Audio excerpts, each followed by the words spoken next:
Tudo começa quando uma família acaba se mudando para uma outra casa, onde eles vão tentar reformá-la e depois vendê-la. Porém, começam a ser assombrados por uma entidade do mal que eles vão ter que lutar a qualquer custo para vencer este horror perturbador.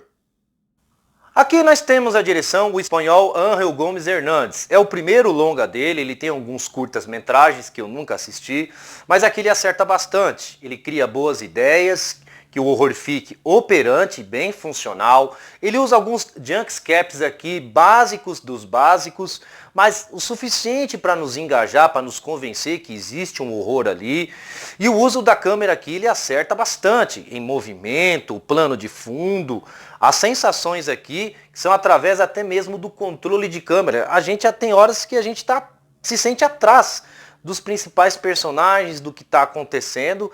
Ele é promissor, ele tem talento. O primeiro ato aqui, ele é bem sugestivo. Já é jogado um horror, mas ele caminha vagarosamente. Algumas ideias, repito, já são jogadas aqui, como vozes, ruídos, sons de rádio, daqueles walkie-talkies, até mesmo áudio que sai através dos telefones, e tem o lance das moscas, que fica bem pendurado como mistério.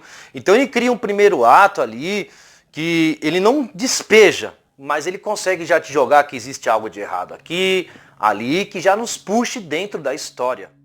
E também é muito perturbador e incômodo, logo no começo. Alguns sustos aqui, pelo menos boa parte deles, a gente não imagina, nem espera de onde eles vêm, quando, como. Alguns aqui me pegaram, e ele também consegue fazer aquela coisa que já é um recurso também já bem utilizado. Quando você está aqui, tem uma pessoa lá atrás, mas você só consegue sentir que tem por causa de uma sombra, ela meio que se mexeu. Ele não foca muito nisso, né? Ela está passando ali.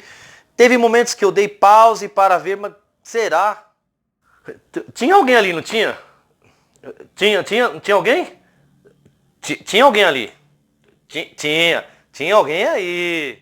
É um primeiro ato com um suspense e um horror bem manipulado. Você sabe que existe algo de errado, mas não sabe de onde vem. O segundo ato, o horror aqui ele é mais abordado, ele é mais despejado, já começa a entrar numa crescente, traumas e perdas começam a entrar também para que a história não fique muito rasa, que a gente já vai chegar também na história, que teve algumas coisas que me incomodaram, mas ela ganha um pouquinho mais de volume, para que crie uma certa tensão, né? Então, é uma história que a gente não vai imaginar que certas pessoas, né, vão ou voltam, mais ou menos isso. Eu não quero entregar spoilers, mas algumas aqui são surpreendentes. Meio que a história fica pesada, né? Ela ganha mais algumas substâncias, né, nesse segundo ato. Outra coisa são alguns outros recursos que entram para que não fique redundante e formulaico, como visões, alucinações. Tudo bem, a gente já viu isso em outros filmes, mas aqui faz sentido e não é usado constantemente, né? Quando você acha que vai ser usado novamente, já pula para um outro artifício. Então são situações aqui que surpreendem a gente também, né? É um horror que ele não fica andando apenas em uma linha. Ele vai pulando em alguns arcos aqui e são bem engajantes. É um segundo ato que tem horror, repito, mais despejado e até ousado. O terceiro ato, ele tem os seus altos e baixos, né? O que eu gostei é o lado investigativo, a investigação ela é boa, alguns recursos também são usados, como em outros filmes, me fez me lembrar Invocação do Mal, né? Quando eles estão tentando captar aquele espírito maligno, isso acontece aqui, é o infravermelho. Então eu não sei se é um spoiler, eu acho que isso aparece no trailer, né? Mais ou menos isso. Então algumas ideias ainda são jogadas nesse terceiro ato que funcionam. E quando a história vai caminhando para o final, sim, tem que ter aquele choque rei, né? A maldição vai vencer, quem é? Vai perder? De onde veio? A origem meio que ela é construída aqui com umas pequenas facilitações narrativas, mas tudo bem, a gente deixa para lá. Outra mais pelo lado investigativo, tem a pista, depois junto isso aqui, a foto é ali, é embaixo da casa, ou é em cima, é do lado. Então essas coisas começam a vir para que o filme ande logo. Mas teve horas que eu senti que faltou ideias e até uma certa lentidão de apresentar um final, né? Vai, não vai. Depois disso, a conclusão ela é bem servida, mas não totalmente concreta, convincente. Meio que ela é remendada, tudo bem, né? A origem desse mal, ela não é uma estrutura para o filme, né? Acreditem, apenas serve como base e no final ainda temos algumas pontas soltas que são juntadas ali como uma espécie de montagem para que explique melhor do que aconteceu lá atrás, no meio, algo assim, que ainda mesmo consegue ser perturbador. É um terceiro ato, em outras palavras, que tem até boas camadas, né? As coisas ficam mais turbulentas, mas há alguns deslizes, há alguns tropeços. Por pouco que eu achei que o filme não iria por água abaixo no final, na sua premissa. Então, meio que, né, eu fiquei meio confuso ali.